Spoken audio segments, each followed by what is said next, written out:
Bonjour à tous, nous allons apprendre à exploiter la quantité de matière. Voici un énoncé type. Un médicament contient 136 mg de sulfate de fer FeSO4 par comprimé. Un patient a besoin de 150 mg de Fe2+ par prise. Combien doit-il prendre de comprimé? Et on a des masses molaires dans les données. Il a besoin, le patient, d'ions Fe2+, mais ces ions proviennent de FeSO4, qui sont dans les comprimés.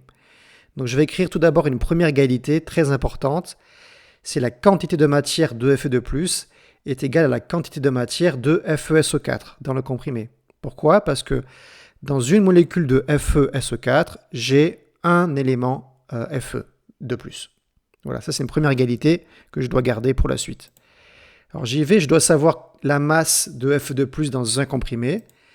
C'est égal à la quantité de matière de Fe2+ fois sa masse molaire. Mais là, j'utilise mon égalité. La quantité de matière de Fe2+, je remplace par la quantité de matière de FeSO4. Mais je n'ai pas la quantité de matière de FeSO4, donc il va falloir la calculer. C'est égal à la masse divisée par la masse molaire, évidemment. Donc la masse de FeSO4, c'est donné dans l'énoncé. Milligrammes, je mets 10-3, la masse molaire. Et on obtient donc la quantité de matière de FeSO4 dans un comprimé. Moi, je vous rappelle, je veux la masse non pas de FeSO4, mais des ions Fe2+. Donc, on a vu tout à l'heure que c'est la quantité de matière de FeSO4 fois la masse molaire de Fe2+.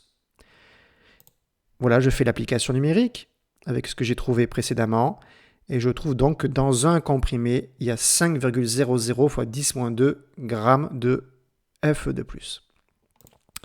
Voilà, maintenant je peux calculer le nombre de comprimés. C'est une simple proportionnalité. C'est la masse de fer ou Fe2+ plus précisément nécessaire divisé par la masse d'ions Fe2+ dans un comprimé.